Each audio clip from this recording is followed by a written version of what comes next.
All right, and welcome back to the Mecca Sports Podcast. I'm Brendan Miller, And I'm George Gallo. and this is the Mecca Sports Podcast. So, Brandon, what's going on? How are you? Nothing much. It's all been good, you know. A lot of stuff has happened since we've last been here. Obviously, we're online today, so it's Yeah, something a little different. something new. I kind of like this a little bit. Yeah, it's something different. You know, we could add more guests this way. It's easy to get others to come on, but you know, big news in the NFL. If you want to start off with that, go ahead, break the news.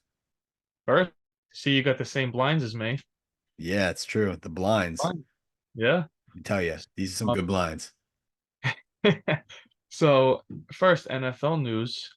We got Stephon Diggs getting traded to the Texans. What do you think about that? They're making big money moves here. They're going in. I mean, look, they were supposed to be in a rebuild at like 2 years ago, but now they're one of the best teams in the league, no doubt about it. Especially with this move, I think it brings them in the top three range of the teams in this league. Yeah. Tank Dell, Nico Collins, Stephon Diggs.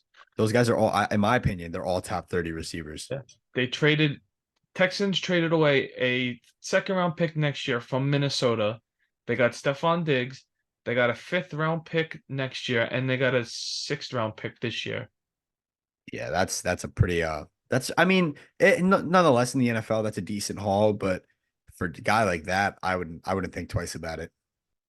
Yeah, no, especially in their win now situation, they are stacking up a roster. They got a lot of money to spend, so Right. why They got a not lot of guys on win? rookie deals too. So yeah, money to spend is something where they're not done. I don't think they'll be done yet either. No, no, they're not done yet. I They're think they not. can make like an acquisition at the trade deadline or something, but it's a good Yeah. move for them.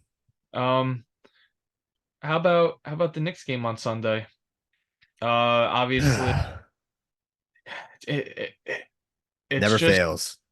it's anger at this point. It's starting to boil, the frustration. Jalen Brunson not getting his calls. Randall's hurt. OG's not playing. It's just frustrating. It's hard to watch. Yeah, the Knicks have had a rough last few games. Obviously, you know, some guys are out, some guys are hurting, but you can't really take that as an excuse. You know, we haven't been able to close out the games recently, which kind of sucks because, you know, we had that game against the Thunder, you know, we had that game, you know, we could have had that game against the Heat, but we didn't. So That was a obviously, horrible th game too. th those are games we need to win, though. And, you know, if we don't start winning big games, we're going to have a problem. Yeah. Again, we're not going to be able to win these games without these guys healthy. The Pacers are only one game behind us. Heat are only two games behind us. We Yeah. we could we could fall as far to the eighth seed in a matter of three games. So it's going to be interesting. Instead of playing the Celtics in the second round, we might get them in the first, people. Could you imagine playing team? Could you imagine us being a playing team? You That know how would crazy be that would. that would be horrendous. No, I I can't can't. I can't imagine that, but you know, it's something that we definitely have to keep an eye out for. But I heard you have some interesting segments you want to talk about on our pod today. Yeah, so let's transition into our first one. Um, so we've seen a lot of moments in sports that didn't happen, a lot of players that didn't have the career they wanted to, a lot of what ifs in sports history. Right. So if you can think back into the NBA, what is one of the biggest what if moments or what ifs in NBA history? I when you say what if in the NBA, I immediately think of Derrick Rose. That's a big comment for it. That's a big thing for everybody. I mean, you think about it, what happens if he never got hurt? I think Derrick Rose could have been easily could have been the best guard of all time if he didn't Yeah. get hurt. The way I- he played at such a young age with, you know, so much athleticism that he had, you know, he could dunk from the free throw line, I believe, when he was obviously he was healthy, but you know, he was a great player. He was able to shoot, he could drive, he could pass the ball, play defense. It sucks to see injuries like that because, you know, he could have been one of the best guards of all time. Yeah, definitely. Yeah, that's a good one. Everyone picks Derrick Rose. What if he stayed healthy? I got a different one here. What if OKC and the Big Three stayed together their whole career? That's something where they could have won multiple championships. Yeah, you got Kevin Durant, you got Harden, you got Westbrook made it to the finals all as babies in the league. You Yeah, know, you think what about it. what if they all made it to their prime and all three of them built a dynasty in OKC? What could have happened there? It's true because they did make that finals against the Heat, and they were young at the time, so they were going against LeBron, they were going against Bosh, they were going against Wade, they were going against those guys. So you can't really base it off one finals like that where you're going up against a team who was destined to win. You got guys that have been there and done that. So Yeah. Yeah, I was before I was a enjoyed watching the Knicks. I also liked watching the Thunder as well. I thought that team was very well put together, and they were a fun team to watch. Against when they were playing against Miami in that finals. I was rooting for OKC all the way. yeah, no, Thunder were a fun team to watch back then. They had sick uniforms, they had everything, they had sick players. Back in the day, my favorite player was Kevin Durant. I think he still is, regardless of, what team he goes to, how much people say he joins all these championship teams just to get rings and all that stuff. Kevin Durant's just a basketball player that you got to admire. I mean, he's one of the best scorers of our generation, if not the best. But, you know, Kevin Durant's a great guy, and I feel like a lot of people give him too much hate. Yeah, that's a fair take. I agree with you there. Let's going over to the NFL side. A Hmm. what if on the NFL side? What do you got? What if Odell Beckham never left the New York Giants, or well, got traded out of the New York Giants? What if Odell Beckham never went in that boat? That's so funny because I was thinking of that one. That's funny. Because you think about it, obviously, I don't think the boat had any like toll on how they played in that game. I just think, you know, they weren't locked in mentally. Obviously, the Packers just ran them at the stadium, and it happened. But I don't think that whole situation had to result in him getting traded to the Cleveland Browns. Sort of Giants trying to kill his career a little bit by sending him to an organization that was so poorly ran back at the time. Interesting. Okay. Um, if I had to choose one, I think it would be what happens if we never traded away Philip Rivers for Eli Manning. That's a good one. I think in that situation, I don't think the Giants win I don't think Giants win any Super Bowls in that situation. Yeah, obviously Eli forced his way out. Right. Giants came in, take him, swapped Philip Rivers for him. Philip Rivers wasn't a bad quarterback at all. He had a No. great career. He's top 15 in most of all passing statistical stats. But I think Eli Manning was the better player. I Right. think he's better on the clutch. Maybe Philip Rivers had the better arm, but Eli was more Right. accurate. And I do think that, I think of moments and I think of that moment where with the helmet catch with Tyree. I don't think a lot of quarterbacks aren't breaking that. I'd say 85% of quarterbacks are not breaking that sack. Yeah, that's just a once in a lifetime That's play. that's what I'm saying, but it wouldn't happen to everybody. I don't think that would have happened if Philip Rivers was there. I think Philip Rivers goes down there. As much of a big guy as Philip Rivers is, I don't think he's staying up there just because, he's a big dude. I just think Eli Manning just had a once in a lifetime play there. Exactly, exactly. I agree with you. It's a game of moments when you think about it, It, especially when it it comes to is. the final game. So, nonetheless, that's kind of how I see it, at least. You want to move Yeah, on to your next segment? there's top five receiver duos in the NFL. There's a lot. There's a Yeah, we lot. got some new receivers duos. We got some guys leaving and going. There's a lot Uh, of dudes that fit that category. yeah, there is a lot of dudes. There is. Um, so let's start. I want to hear your list first, and then I'll give you my list. Okay, so I was thinking a lot about this, and there was a lot of directions that I could have went with this one. But at one, give me Tyreek Hill and Jalen Waddle.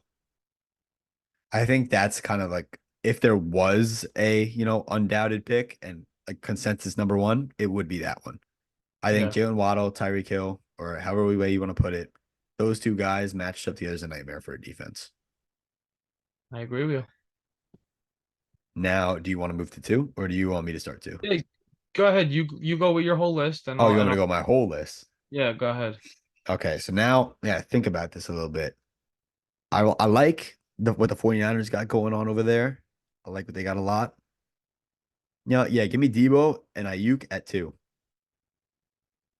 Now, a lot of people might not like that one, but I love Ayuk. Ayuk's like one of my favorite players, so I think I might have a little bias, but give me Debo and Ayuk at two. I just feel like Debo can do a lot of different things that a lot of receivers can't do. and then Ayuk is just a great route runner. So you put those two together, and it's pretty hard to cover. Fair. Number three, give me Devontae Smith and AJ Brown. I feel like that one had to be here somewhere.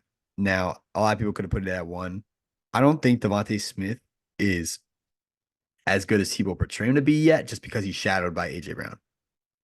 I think if he goes to his own team, then it sets him up to be a better player. But sort of like a Stephon Diggs situation in Minnesota where he was behind Thielen. But I think if AJ Brown leaves or if Devontae Smith leaves, I think it sets them up for a better season, both individually.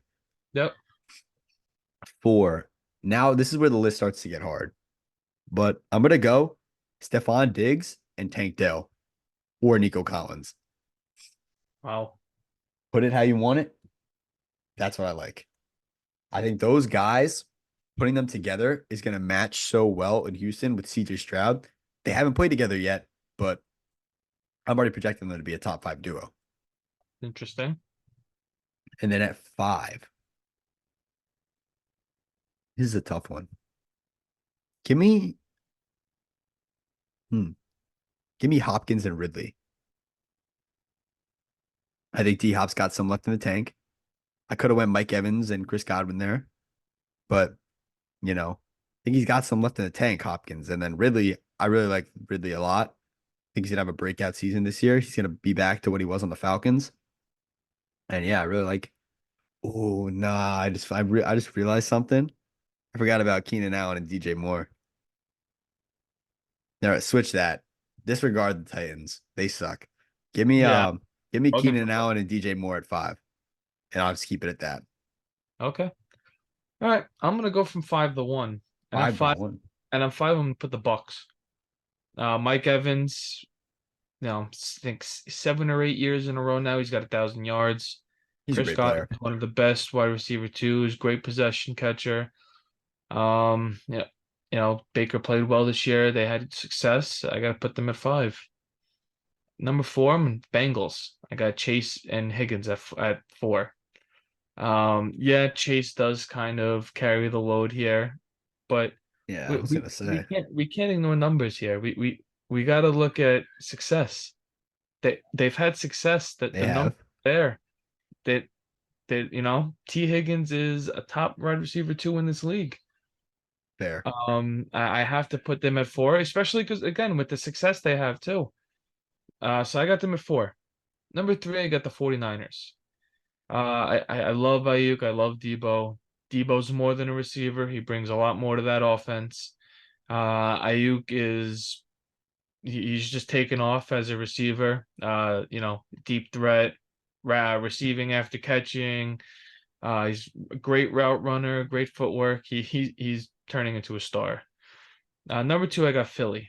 I got AJ Brown, Devontae Smith. Not really much to be said there. Yeah, Uh, there's good guys. Good guys. Devontae Smith should be a not wide receiver one in most teams in this league. I think he had 1,200 yards, 1,100 yards last year. AJ Brown is AJ Brown, top three receiver in the league. And they're having success as well. But at number one, I got to put Tyreek Hill and Jalen Waddle. This is probably the fastest duo of all time. These guys aren't the biggest guys at all, but they'll catch every ball thrown to them. They'll catch deep threats. They'll outrun you. They'll catch screens and run little drag routes and slants, and they'll outrun the whole defense. It's hard because when you put safeties over the top and you leave the under the field wide open, they have great running backs coming out of the backfield and the passing game. That offense is just hard to stop. So I Right. got number one. And I want to shout out a team here. I forgot to put them in, but I don't think they're top five. But shout out Minnesota. Jordan Addison, Justin Shout out Jefferson. Minnesota for what? Because, Justin Jefferson, Jordan Addison, two good, very good receivers. I think they could be They on don't that list belong anywhere eventually. near the top duo list. I They don't shout know, out. bro. Might might as well we're at it. Let's shout out They the didn't Giants. they didn't get to play together that much. Shout out the Giants. Wandale Robinson and Jalen Hyatt. They Yes, sir. Shout out them too. as a duo as the Vikings. They're next up. Yeah. But we'll Next up. move on to our next segment. We're gonna do a little bit of a factor cap. So, George, you want to start this off? Yeah. So I for factor cat, Jamar,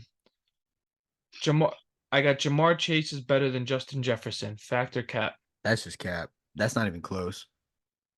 It's not even close. Shouldn't even be an argument. I don't know why people make that argument ever. Justin Jefferson is 10 times the better receiver than Jamar Chase is. Listen, I think they're right there next to each other. Dude, come on. Chase is waiting for Jefferson to get his deal for him to sign his. I think it's for a reason. I think he wants to be the highest paid receiver, and I think he deserves to be. He hasn't proved it. He hasn't proved that he's a better player than Justin Jefferson. Justin, what has Jefferson proved? He has better stats than Chase does. Chase also missed Chase, his quarter. Also, his quarterback's been hurt, so I mean, he okay. had what 1 year, 1 year That's with that's fine. That's maybe fine. a year and a half. Say what you want. There was a year where Kirk Cousins was throwing the ball to Justin Jefferson and Joe Burrow was throwing it to Jamar and Jefferson had better stats. And a So, lot of people were saying Kirk Cousins was the MVP leading in the beginning of that season. He was an MVP candidate, and the Vikings were one of the best teams in the league. hey, bro, I can respect what you're saying right now, but I disagree. I just got to say that's cap. Move on. My turn now. Let me think about this. Terry McLaurin is a better wide receiver than CD Lamb. Yeah, that's bad. Yeah, that's bad. I see he's a dog, man. Terry's past his prime. He's he's getting older. I don't really feel like he's got anything really going. There's no quarterback really throwing him the ball. Washington's kind of a dumpster fire, to be honest with you. So Yeah. uh, CD's nasty. Once they get a respectable receiver next to him, it takes the little load off him. I think he's going to turn up even more. Yeah. He's a good player. You got one for me? Yeah. So would you who would you rather? Tim Duncan or Dirk Nowitzki? This is hard. Put me on a spot here with this one because I like both those guys. I'm gonna say I'd rather Tim Duncan, but the reason I want Tim Duncan is not because he's a better scorer than Dirk, because he's not. But I just think he's a better all-around center than Dirk. And do what you want with that. I think he's a better rebounder of the ball. I think he could play offense pretty well. He get his mid-range game in, you know. I like Duncan's game. I like Dirk's game, but if I had to pick one, I'm gonna take Duncan. Well, they're power forwards, first of all. Um, Mm, I don't know about that. yeah. I Dirk don't know. Nowitzki is Dirk Nowitzki might be a power forward, but Tim Duncan's a center. no. Tim Duncan and Tim Dirk Duncan is a center. arguably both go about the best power forward to ever play the game. You talk either Tim or Dirk. But they can play center. Yeah, but they're really a power forward. All right, They whatever you want to call them, bro. no, they're power Okay, forwards. they're power forwards. Dirk. Yeah, see, I knew you were gonna say this. Dirk's better. Um, he could shoot the three ball. He's got a better mid-range game than Tim Duncan. He's got a better post game than Tim Duncan. Defensively, Tim Duncan was way better. He rebounded the ball better than Dirk, but scorer of the basketball, Dirk all day long in For all so- aspects. In See, all you strike me aspects. as the kind of person to go for defense more than offense.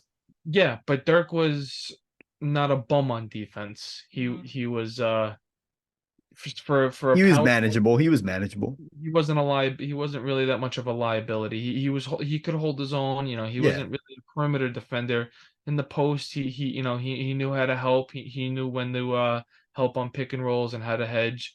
But Dirk's one of my favorite players all time. His IQ is through the roof. So, but when you have IQ, it makes defense kind of easier for you when you're a lesser of an athlete and can't really play on ball. Not bad, not bad. All right, I got another one for you. This one might anger some people. Let's get it going. Factor cap. The New York Jets will make the playoffs for the first time in multiple years this season. I'm gonna go Cat. I think Jets fans are equally to Cowboys fans.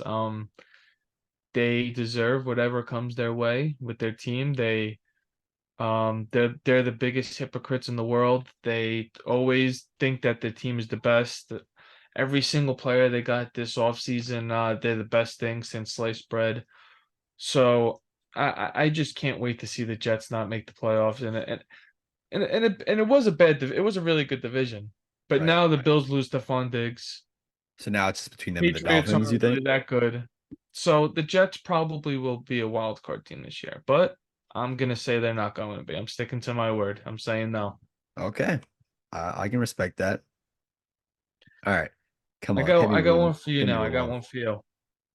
I got one for you. Let's hear it. Who's the better player? Luke Kuechly or Brian Urlacher? I like Luke Kuechly just because I've seen more of Luke Kuechly.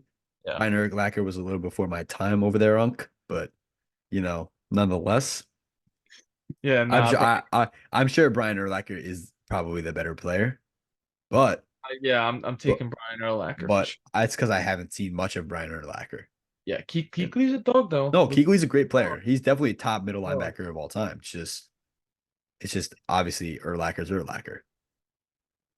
Yeah. I just remember Urlacher when I was younger. He was he had some hard hits. I remember Brandon Jacobs ran him over. That was crazy. Brandon Brandon Jacobs Jacobs, was no joke. He's a big Brandon dude. Jacobs lowered his shoulder, man. He put him on his ass. That was crazy. Brandon Brian, Jacobs is built like a Brandon Jacobs is built like a linebacker. yeah, do you remember him? You Yeah, remember Brandon Jacobs? Yo, that him and dude, Bradshaw. and Jacobs was fast, dude. He could move. Hmm. He was the all-time leading touchdown scorer for the Giants until Saquon broke it. Yeah, that's crazy.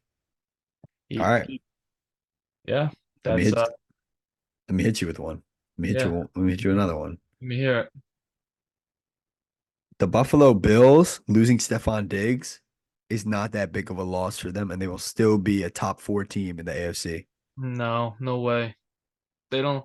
The number one receiver right now is the guy they signed from Washington, Curtis Samuels. That's their wide receiver one right now. They lost Gabe Davis. They lost Diggs. Uh, I don't. They're gonna have to draft one. They're gonna have to sign someone off free agency. But Buffalo had their window already. I think their window is shut now, and they're gonna have to kind of revamp that roster a little bit and make it more suitable for a late playoff run. See, I can see where you're coming from, and a lot of people agree with that. But this is my hot take of the offseason. I think the Bills are just going to be just as good, if not better, than what they were. Now, I know they lost a bunch of guys, and it seems like they're kind of in shambles, but got Dalton Kincaid. I like him a lot. I think he'll be a top three tight end this year. You got two tight ends. Dalton Kincaid, Knox, you got Samuel. You still got Allen. I mean, I think that first round they're going to draft a receiver. I No think choice. They got no they choice have there. to draft a receiver. I think they go offense in both rounds. Well, they have they have 2 seconds now, I believe. So, Next year. They get a second next year. are you sure? I'm pretty sure it's this year. I'm like 20 99% sure. 2025 from the Vikings.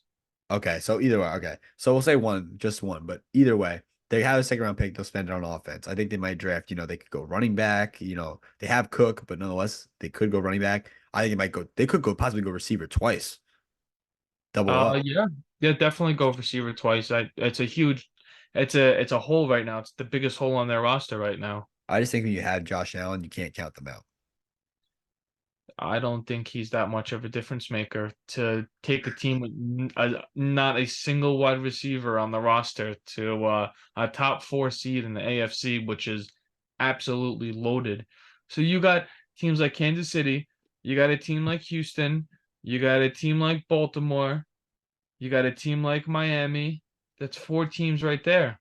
You telling me the Bills are going to be better than one of those four teams? Probably not, but it's fun to think about. The Jets possibly could be good this year. Oh, don't say that. Don't say that. The Chargers could be decent this year. If you're gonna say teams are gonna be The good, they have Raiders to could be prove it. decent this year. You got to prove it. The Titans could be decent this year. We'll see. You want to give me one more before we move on? Yeah. Who was the all-time better player in the NBA? Was it Allen Iverson or Dwayne Wade? These questions are killing me, man. I was a big fan of Dwayne Wade, to be honest. I think Dwayne Wade had a better NBA career than Iverson did, but I think Iverson's a better individual player, if that makes sense. Okay. I like Iverson's individual game, like one on one. I think he's crapping on D Wade, but if it's a team basketball game, give me Dwayne Wade. I'm gonna disagree and say I'm taking D Wade in a one-on-one. I think if Really? D Wade and AI one-on-one, I think D Wade's gonna win. I think D Wade's all around the better player, bigger, faster, stronger. The only thing he doesn't have over AI is his Dribbling. handles.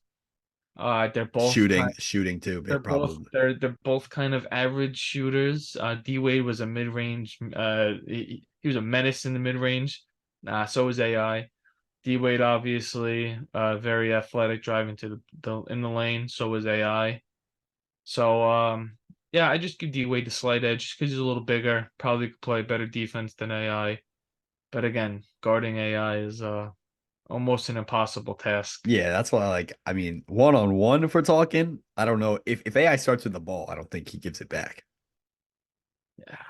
See, I think D Wade has a better chance to stop AI than AI has a better chance to Oh, stop D 100%, because Wade. D Wade could back him down.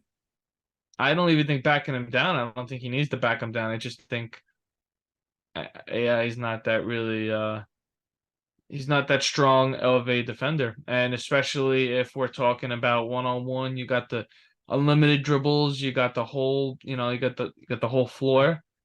I think that's hard for AI. Right. Obviously, that would be a hard thing for AI, to be honest. He's a small guy. One on one, AI Jalen Brunson. Going AI, dude. That's I don't think that's even close. I think Jalen Brunson doesn't even touch the ball that's definitely something that could happen. in the NFL.